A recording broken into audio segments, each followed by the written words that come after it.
Sud Radio, parlons vrai, petit souci technique, mais tout va bien. On s'entend 8h35 sur Sud Radio. Mon invité politique aujourd'hui, c'est le ministre délégué chargé de l'industrie et de l'énergie, Roland Lescure. Bonjour. Et merci d'être avec nous ce matin sur Sud Radio. On va parler de beaucoup de choses ce matin. On va parler de l'état des lieux. On va faire l'état des lieux des relocalisations, de la question de la réindustrialisation en France. On va parler aussi de décarbonation de l'industrie. Puis on va revenir également sur le discours sur l'Europe d'Emmanuel Macron hier. Mais d'abord, c'est l'actualité du jour. Un mot sur le verdict attendu donc aujourd'hui en ce qui concerne les agences de notation. Moody's, Fitch, le gouvernement est dans quelle optique aujourd'hui? Confiant, serein, inquiet un petit peu? Écoutez, peut-être un peu des trois. Les agences de notation, il faut bien comprendre que ce qu'elles font, c'est donner une photo de la situation fondée sur les derniers mois. Et on sait que les derniers mois, on a eu des recettes fiscales qui étaient inférieures à ce qu'on attendait. Donc les agences de notation vont intégrer ça dans leur notation. Ce qui importe surtout, c'est pas la photo aujourd'hui, c'est le film qu'on va écrire pour les mois qui viennent. Le défi majeur auquel on fait face aujourd'hui, c'est de trouver le bon équilibre entre on préserve la croissance et on restaure les comptes. Vous savez qu'on a déjà annoncé plus de 18 milliards d'euros d'économies cette année. On va sans doute en faire encore un peu d'ici la fin de l'année. Avec des réajustements, puisque les prévisions n'ont pas toujours collé. Exactement. Voilà. Non, mais on a eu des prévisions inférieures à ce qui était attendu, donc on réajuste. Mais l'enjeu majeur, il est quand même d'investir. Vous savez que la croissance est quand même la meilleure manière de régler nos problèmes de compte public. Donc il faut préserver la croissance, investir dans l'avenir. Notamment, on y reviendra sans doute sur la décarbonation, sur l'industrie de demain, sur l'intelligence artificielle, France 2030, tout en s'assurant qu'on économise sur les frais de fonctionnement de manière à ce qu'on tienne bien la caisse. Donc cet équilibre, on le tient et on va continuer à le tenir. Emmanuel Macron, donc, qui a prononcé hier son discours sur l'Europe depuis la Sorbonne, 7 ans après son premier discours, allocution fleuve, je crois qu'on peut le dire, hein, près de 2 heures. L'Europe est mortelle, ce sont ces mots. Il a parlé également de la question de mettre en place un bouclier antimissile européen. Est-ce que c'est quelque chose qui était déjà dans les tuyaux auparavant ou pas? C'est quelque chose qui se discutait. Et notamment, les Allemands avaient mis en avant cette idée pour l'Allemagne. Bon, d'abord, est-ce que l'Europe est mortelle? Oui, l'Europe, elle est jeune. L'Europe, c'est une construction qui a moins de 70 ans aujourd'hui. Donc c'est pas un pays, une nation comme la France, millénaire, qui est inscrite dans l'histoire et qui se projette dans les siècles qui viennent. Donc le fait de dire que l'Europe est mortelle aujourd'hui, je pense que c'est un réveil bienvenu sur l'intensité du moment. Surtout si elle est mortelle, c'est-à-dire qu'il y a des menaces très concrètes. Mais bien sûr, j'allais y venir. C'est surtout que l'Europe aujourd'hui, il faut le reconnaître, elle est assiégée. D'abord, on a la guerre aux portes de l'Europe. Et cette guerre, liée à l'invasion de l'Ukraine par la Russie, c'est une guerre existentielle. Derrière l'Ukraine, c'est effectivement une certaine idée de la démocratie, une certaine idée de l'Europe qui est attaquée. Elle est assiégée aussi d'un point de vue des ingérences sur nos réseaux sociaux, dans nos boîtes mail, dans nos réseaux. Le président de la République l'a dit, nos réseaux d'énergie peuvent être attaqués. Donc on a un enjeu de siège, il faut le reconnaître, virtuel, cyber. Et puis, elle est aussi assiégée d'un point de vue économique. Aujourd'hui, on a 2 grandes puissances, la Chine et les États-Unis, qui ne jouent plus le jeu suivant les règles qui étaient en phase depuis une 30aine d'années. Depuis 30 ans, on se disait... La concurrence libre et non faussée, le commerce international va régler tous nos problèmes, ça va amener la paix dans le monde et la prospérité. La réalité aujourd'hui, c'est qu'on a 2 pays, la Chine et les États-Unis, qui sursubventionnent leurs industries. Et donc il faut qu'on fasse face, à ce triple siège, un siège géopolitique, un siège cyber et un siège économique. Et pour ça, il faut réagir, il faut se projeter. J'en reviens à la question de la sécurité et de ce bouclier antimissile européen. Est-ce que là-dedans, on peut imaginer de mettre en commun notre dissuasion nucléaire avec d'autres pays, avec les autres pays de l'Union européenne? Là-dessus, le président de la République a été très clair. Il ne faut rien s'interdire, il ne faut pas non plus préempter les débats. Donc c'est une possibilité. Ça fait partie des choses dont on pourra discuter avec nos partenaires. Quand on voit ce qui se passe à Kiev ou à Lviv aujourd'hui, quand on voit ce qui se passe en Israël, la réflexion autour de boucliers anti-missiles se pose forcément, même si évidemment l'Union européenne est une énorme zone, beaucoup plus vaste que celle dont on parle, Israël d'un côté ou Kiev et Lviv de l'autre. Mais cette question se pose. Et par ailleurs, on le sait, la France est la seule puissance dite dotée, c'est-à-dire qui est dotée de l'arme nucléaire dans l'Union européenne. Donc la manière dont la France peut intégrer évidemment ce fait dans la défense européenne et la manière dont l'Union européenne peut intégrer ce fait dans sa réflexion autour de la défense est bienvenue. Maintenant, vous le savez, la puissance nucléaire a une vertu énorme, d'autant moins qu'on en parle. Elle est là, on le sait, et puis voilà. Donc, on n'en dit pas plus. Donc on n'en dit pas plus, mais on aura compris. La porte est ouverte à ce sujet. Quand on parle de menaces, de ce qui menace l'Europe, est-ce que les souverainistes, qui concrètement sont de plus en plus présents, augmentent de plus en plus dans un certain nombre de pays de l'Union européenne, est-ce que là aussi c'est une menace très claire pour l'Europe? Bien sûr. Vous Bien sûr, depuis 5 ans, et en fait depuis 7 ans, depuis le premier discours de la Sorbonne, on a réussi à inscrire une Europe où c'est au fond le centre. Et dans ce centre, il y a la délégation française Renaissance au Parlement européen qui font les majorités. Et donc, on a réussi à avancer, ça vous surprend pas que je le dise, en même temps, un peu à gauche et un peu à droite. On a eu à la fois des dispositions extrêmement ambitieuses sur la transition environnementale, mais aussi des dispositions très ambitieuses sur la compétitivité européenne, sur la gestion des frontières, le fameux pacte asile-immigration qui permet à la fois de mieux préserver les frontières européennes, mais aussi d'intégrer davantage, de manière plus équilibrée, les immigrés qui ont vocation à entrer en Europe. Donc, et pourtant, les listes souverainistes d'extrême droite n'ont jamais été aussi hautes, quoi. Le risque, il est là aujourd'hui. Le risque, il est que plutôt que les majorités se fassent au centre, au Parlement européen, le risque c'est qu'elles se fassent à l'extrême droite. Donc il faut lutter contre ça. Et c'est pour ça que tout ce qu'on porte dans cette campagne, notre capacité à, par exemple, réconcilier économie et écologie, c'est-à-dire faire de l'écologie à la fois un fer de lance de ce qu'est l'Europe et de ce que sera l'Europe, le premier continent décarboné au monde, mais aussi d'en faire un gage de prospérité. Moi je porte ça tous les jours. L'industrie française, l'industrie européenne verte, elle doit être un gage de prospérité dans tous nos territoires, y compris dans les territoires où le Front National, le Rassemblement National a prospéré. L'industrie, c'est une arme anticolère, c'est une arme d'espoir. Et il faut utiliser cette arme en France et en Europe. Pour terminer sur ce discours d'Emmanuel Macron, discours de campagne, oui ou non. Et puis au-delà de ça, quand on parle de souveraineté, notamment française, on a l'impression qu'on entendait surtout le terme de fédéralisme presque. On était plus sur une Europe fédérale, présentée, vendue par Emmanuel Macron, plutôt qu'une Europe des nations. Moi, je me méfie, je dirais, des guerres de religion ou des guerres qui consistent à prendre des mots un peu mythiques et à les opposer les uns aux autres. La réalité, on le sait bien, c'est que l'Europe ne sera pas forte si les nations qui la composent ne sont pas fortes. Mais la France ne sera pas forte dans le monde dans lequel on est aujourd'hui si l'Europe n'est pas forte. L'Europe, c'est un équilibre entre des pays forts dans une équipe encore plus forte. C'est une équipe de foot, l'Europe. Mais une vraie équipe de foot n'est forte que quand les 11 joueurs jouent ensemble. On est à 27. C'est parfois un peu plus compliqué de jouer à 27 qu'à 11. Mais si on joue pas ensemble de manière solidaire, coopérative, reconnaissant les différences, les talents différents des uns et des autres, on va perdre la partie parce que face à nous, on a 50 États, les États-Unis, et un certain nombre de provinces de la Chine qui sont très forts. On peut avoir une souveraineté française et une souveraineté européenne en même temps. Regardez, les médicaments. Moi, j'étais à Bruxelles cette semaine pour annoncer le lancement d'une alliance des médicaments critiques. Ça veut dire quoi? Au niveau européen, oui. Ouais. Au niveau européen. Parce que, évidemment, on l'a vu face à la Covid, si on n'est pas fort en européen sur les médicaments, on n'y arrivera pas. On a été le continent, j'aurais aimé qu'on l'invente, le vaccin, mais en tout cas, on a été le continent qui a produit le plus de vaccins et qui a partagé ces vaccins de manière à vacciner tout le monde en Europe. Ça a été un exemple unique. On a aujourd'hui un projet de relocalisation de médicaments critiques en France et en Europe. On est où aujourd'hui? On avance. On a 25 médicaments qui sont en train... On parle beaucoup du paracétamol. Le paracétamol, on a 2 usines qui vont ouvrir en France. Le curare, des médicaments contre le mélanome, contre le cancer du pancréas, sont en train d'être rapatriés en France. Mais si demain, on a 27 usines de paracétamol en Europe, je suis pas sûr qu'on sera très efficace. Donc il faut à la fois que chaque pays ait sa politique de souveraineté, parce que la politique de santé reste évidemment nationale, mais qu'on se coordonne de manière à éviter qu'on ait 27 usines de paracétamol en France. C'est exactement ce qu'on fait aujourd'hui.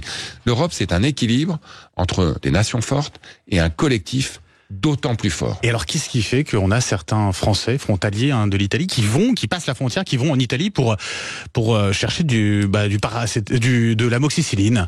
On parle on va dire de collectif européen, et là on a l'impression que peut-être l'Italie ne joue pas le jeu, c'est quoi? Non, c'est pas ça. On a aujourd'hui certaines pharmacies, il faut le reconnaître, qui manquent d'amoxicilline et d'autres qui en ont. Donc on a un enjeu d'information des patients, et Catherine Vautrin travaille là-dessus, de manière à ce qu'on puisse à la fois produire en France, délivrer et soigner partout en France. Donc il y a ce défi d'affectation des stocks qui parfois est pas parfaite, on va le dire comme ça. Et donc pour les frontaliers, la pharmacie d'à côté, parfois elle est de l'autre côté de la frontière. Mais les manques qu'on voit aujourd'hui sur l'amoxicilline, malheureusement, je dirais, ils sont présents un peu partout en Europe. C'est pour ça qu'il faut mieux se coordonner aussi sur la compréhension des stocks et des productions, sur notre capacité à relocaliser des productions en Europe, en France, en Italie ou ailleurs, mais en tout cas qu'on le fasse ensemble. Et là-dessus, vraiment, on a beaucoup avancé depuis un an. Vous parliez de paracétamol tout à l'heure, on en manquait il y a un an, on n'en manque plus aujourd'hui.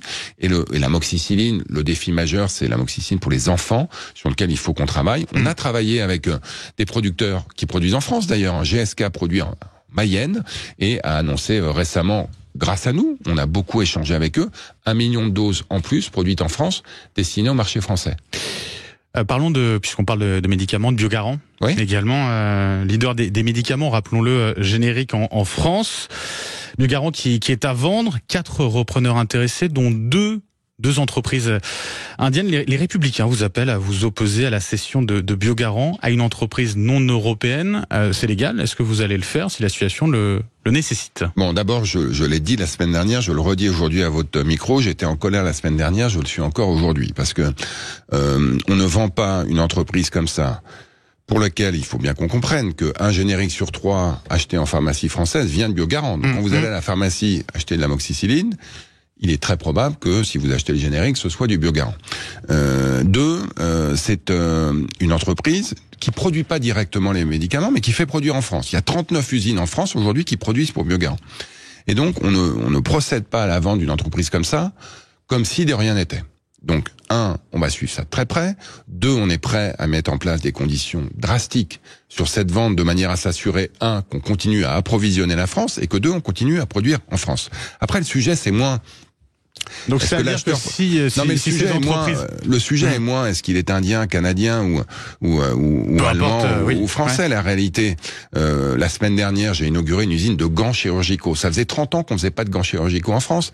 C'est une entreprise qui est dans la Sarthe, qui va produire 1 milliard de gants chirurgicaux pour la France et pour l'Europe, qui est détenue par un investisseur canadien. Donc on peut avoir des investisseurs internationaux qui choisissent la France. Moi, ce qui m'importe, c'est est-ce qu'ils livrent la France, est-ce qu'ils produisent en France. Donc c'est de ça dont on va discuter avec les acheteurs potentiels. Moi, je les ai invités à venir me voir et ma porte est ouverte pour les recevoir, pour qu'ils comprennent que quand on achète une entreprise... Vous n'avez pas encore répondu? Pas à ce stade, et je suis patient, mais il est évident que quand on achète ce type d'entreprise en France, ou qu'on envisage de le faire, il faut qu'on sache qu'il y a des conditions extrêmement sévères qui peuvent être imposées. Et pour répondre à votre question, oui, j'ai le droit de le faire. On a voté des dispositions sur les investissements étrangers en France qui permettent d'imposer des conditions. Et vous le ferez si le repreneur n'assure pas ces conditions. Évidemment. Donc on va discuter de tout ça avec les repreneurs potentiels, mais on regarde cette transaction évidemment de manière extrêmement précise et sévère s'ils le font. Vous avez parlé de la question des investissements étrangers. En France, on était leader européen l'an dernier. Est-ce que c'est encore le cas cette année? Écoutez, on verra. En tout cas, ce que je peux vous dire, c'est que j'ai régulièrement dans mon bureau, on a Choose France, qui est le grand sommet des investisseurs internationaux en France, qui a lieu début mai, le 13, qui nous permettra de faire le bilan annuel. Ce que je peux vous dire, c'est que des investisseurs internationaux qui, il y a 10 ans, quand ils venaient investir en Europe, allaient à Berlin, à Londres ou à Munich, aujourd'hui, leur premier stop, c'est Paris. Leur premier stop, c'est mon bureau, c'est le bureau de Bruno Le Maire, parce qu'ils s'intéressent à la France. On a du foncier, on a de la compétitivité qu'on a restaurée depuis 7 ans, on a des usines qui ouvrent tous les jours en France. Malheureusement, certaines ferment, mais on en a beaucoup plus qui ouvrent. On parle plus de stabilisation industrielle, j'ai l'impression en ce moment, que de véritable réindustrialisation. Pour être très précis techniquement, on a stabilisé la part de l'industrie dans le PIB. C'est-à-dire qu'on a arrêté de décroître. Ça fait plus de 10% aujourd'hui. Oui. On a créé 130 000 emplois. On a ouvert 200 usines de plus l'année dernière qu'on en a fermées. Mais il est hors de question de s'arrêter sur nos lauriers. Aujourd'hui, il faut accélérer. Il faut aller beaucoup plus vite encore. C'est ce que le président de la République a à nouveau, je dirais, exprimé hier quand il dit que il faut mettre le paquet sur les industries stratégiques avec une préférence européenne, sur la défense, sur l'intelligence artificielle, sur les nouvelles énergies. Je suis aussi ministre de l'énergie, sur le nucléaire. Une nouvelle filière européenne qui va construire des EPR en France et ailleurs en Europe. Sur l'éolien, sur le solaire. Il faut qu'on fabrique en Europe. Avec cette question que l'écologie et l'industrie ne s'opposent pas. Ça, c'était un mot très clair du président de la République hier. Certaines mesures annoncées par Bruno Le Maire cette semaine vont d'ailleurs dans ce sens, avec l'objectif de supprimer un certain nombre de normes pour les projets industriels qui voient le jour, pour qu'ils voient le jour plus vite, avec donc moins de contraintes notamment environnementales. Là, est-ce qu'il n'y a pas justement un paradoxe par rapport à ce que disait le président de la République hier ? Non, alors on n'allège pas les contraintes, on simplifie les procédures. S'il y a les contraintes, il faudra toujours respecter, évidemment. Les recours, voilà. Exactement. Ouais. Mais donc ça c'est important, c'est-à-dire que il y en a qui mettent l'industrie avant l'écologie. L'industrie à tout prix, l'écologie on verra demain. Il y en a qui ont tendance à mettre l'écologie avant l'industrie. Donc l'écologie à tout prix, l'industrie on verra demain. Ça vous surprendra pas, nous on fait les deux en même temps. On dit qu'on est capable de faire à la fois le développement de l'industrie et la préservation de notre planète. Et ça on le fait littéralement en parallélisant les procédures. Je vais vous donner un exemple très concret. Il y a aujourd'hui des mesures qui permettent de protéger la biodiversité. Donc si vous installez une usine sur un terrain où il y a une grenouille particulièrement... Pour les compensations environnementales. On les compense. Voilà. Aujourd'hui, il faut compenser avant. Donc d'abord, vous installez les grenouilles ailleurs, puis ensuite, vous demandez votre permis qui va prendre 2 ans avant d'avoir votre usine. Aujourd'hui, nous on dit on va faire les deux en parallèle. Vous allez à la fois demander votre permis pour l'usine et lancer... le repatriement, avec si je puis dire, des grenouilles. Avec un délai tout de même imposé là-dessus quand on parle de progressivité, c'est assez flou, quoi. Non, c'est qu'on va faire des choses qui avant se succédaient et qui faisaient que l'usine, elle mettait 4-5 ans avant de sortir de terre, de manière à s'assurer à la fois que, dans mon exemple, les grenouilles soient préservées et que l'usine sorte plus vite. La rapidité, aujourd'hui, c'est le nerf de la guerre. On est dans une compétition internationale féroce pour l'industrie. Quand les industriels internationaux viennent me voir, ils me disent, j'ai besoin de 3 choses. J'ai besoin de visibilité, j'ai besoin d'un terrain et j'ai besoin de talent. Parce que derrière tout ça, c'est des jobs, c'est des gens qui sont recrutés. Donc si on veut que les Françaises et les Français travaillent dans l'industrie, ça paye, ça décarbone, c'est des métiers modernes, il faut effectivement qu'on installe des usines. L'industrie sans usine, ça c'est un mythe qu'a vécu, heureusement on en est revenu. Une autre mission que vous menez, c'est celle de la décarbonation de l'industrie. Justement, on parlait d'environnement et d'industrie.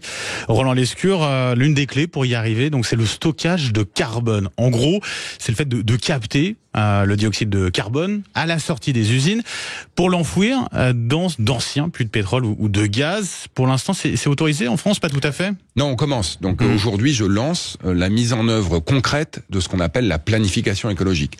La planification écologique, c'est quoi ? C'est ce qu'on va faire dans les 20 ans qui viennent pour enfin livrer ce à quoi on s'est engagé, c'est la neutralité carbone en 2050. Moi, j'ai signé 50 contrats de décarbonation avec les 50 plus gros émetteurs. Il y a 50 usines aujourd'hui, des cimenteries, des alumineries, qui représentent 60% des émissions. Donc si on décarbone ces 50 usines, on a fait 60% du boulot. Et chacune de ces usines, en fait 37 sur les 50, nous ont dit, moi je vais décarboner mes recettes. Je vais mieux recycler mon métal. Je vais changer le gaz par l'électricité.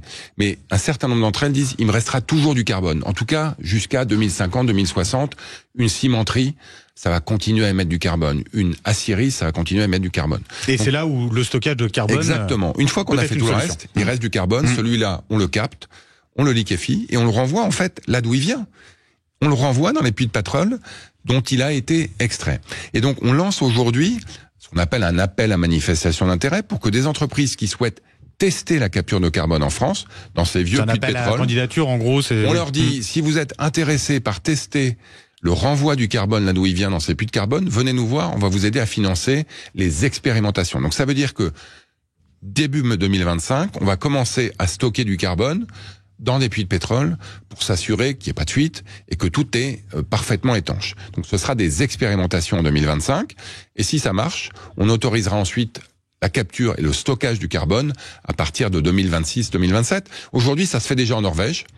Moi, je suis allé voir en Norvège. D'ailleurs, on envoie certaines usines, c'est ça, on voit leur... Alors, pour l'instant, c'est une cimenterie norvégienne qui capte son carbone et qui l'emmène en bateau avec des entreprises françaises qui produisent les robots. D'ailleurs, aujourd'hui, je suis chez Technip, qui va fêter les 50 ans de son usine de Sens. Les bras qui permettent de décharger le carbone des bateaux pour l'envoyer au fond de la mer du Nord, c'est des bras faits en France. Donc ça montre de manière très concrète qu'on peut à la fois décarboner et créer de l'emploi, y compris dans les territoires. Dans Lyon, j'y serai tout à l'heure pour célébrer ça. Justement, quels sont les types de territoires où l'on peut avoir ce système de stockage de Alors on a une carte des réservoirs potentiels qu'on rend public aujourd'hui dans le sud. Un potentiel du bassin. De combien Alors pour c'est combien énorme, de temps on a une idée on a donc les entreprises dont je parlais tout à l'heure, elles ont besoin de stocker entre 8 et 15 mégatonnes de carbone par an. Bon. On a un potentiel de stockage en France de 800 mégatonnes. C'est-à-dire qu'on a 50 ans devant nous. Et 50 ans, c'est exactement ce qu'il nous faut pour inventer toutes les technologies, y compris le ciment propre, qui fait qu'on n'aura plus besoin de stocker du carbone. Donc en théorie, il faut ensuite qu'on teste ça, c'est l'objet de ce qu'on annonce aujourd'hui. On a de quoi stocker le carbone résiduel en France, chez nous, en créant là encore de l'industrie, des jobs et de la prospérité, et donc en réconciliant avec des entreprises françaises ou on pas. A Technip, qui est un grand spécialiste de la capture de carbone. On a Air Liquide, qui est en train de devenir le champion du monde du carbone. On a Total, qui aujourd'hui, par exemple, en Norvège, est allié avec Equinor pour créer ce nouveau champ de carbone dont on vendrait le pétrole. Donc on a une dizaine d'entreprises françaises aujourd'hui qui sont en train de créer une filière du carbone, une nouvelle filière. C'est encore en phase avec ce que disait le président de la République hier, de dire qu'on est capable de transformer cette révolution verte en une opportunité de prospérité et dans nos territoires. Deux dernières questions, Roland Lescure. Tout d'abord, on va parler de Duralex pour commencer, qui se retrouve en redressement judiciaire, 4e fois en 20 ans. La prochaine audience est prévue début juin, faute de repreneur. 230 emplois seraient menacés. Est-ce qu'il y a de l'espoir selon vous? Alors, il y a toujours d'espoir tant que c'est pas terminé. Donc, vous l'avez dit, on entre dans une période de redressement judiciaire où l'objectif premier, numéro 1, c'est de trouver un repreneur. Moi, je connais bien les salariés. Je me suis rendu 2 fois chez Duralex depuis que j'ai été nommé ministre de l'Industrie. C'est pas facile comme situation parce que Duralex est une entreprise qu'on connaît bien, dont on connaît bien les fameux vers Duralex, mais qui fait face à des défis de compétitivité réels. Donc, on va accompagner ce processus, on va aider à chercher des repreneurs. Et évidemment, si jamais on n'en trouve pas, on sera aux côtés des salariés pour s'assurer que le territoire industriel continue à vivre, mais c'est pas facile. Un dernier mot, on revient, tenez, sur le discours d'Emmanuel Macron sur l'Europe hier. Si ce n'était pas un discours de campagne pour les européennes, est-ce que c'était pas plutôt peut-être un discours d'un futur président de l'Europe? Vous le voyez un petit peu dans ce costume-là ou pas, Emmanuel Macron? Écoutez, que ce soit un grand leader européen, la réponse est oui, clairement 3 fois oui. Il l'était en 2017 avec son premier discours. Je pense qu'il l'a montré encore hier. Et les chefs d'État européens ont reconnu ça d'ailleurs avec son discours. Il est président de la République française aujourd'hui et pour le côtoyer régulièrement. Il le sera plus après 2027. Alors, 2027, c'est dans 3 ans et on a encore beaucoup de travail et il a encore beaucoup de travail d'ici là. Il pense pas à la suite. Je ne pense pas qu'il pense à la suite et je pense que aucun d'entre nous ne devrait penser à la suite aujourd'hui. Ce qui nous occupe, ce qui nous préoccupe, c'est aujourd'hui, demain, après-demain. Dans 3 ans, on verra et je suis sûr qu'il verra. Merci Roland Lescure, ministre délégué chargé de l'industrie et de l'énergie. Merci d'avoir été avec nous ce matin sur Sud Radio. Je vous souhaite une très belle journée. Allez, nous on se retrouve dans un tout petit instant. 0826 300 300, c'est le numéro à composer. Manu qui vous attend au standard pour témoigner de votre quotidien, pour réagir à l'actualité. 0826 300 300. À tout de suite.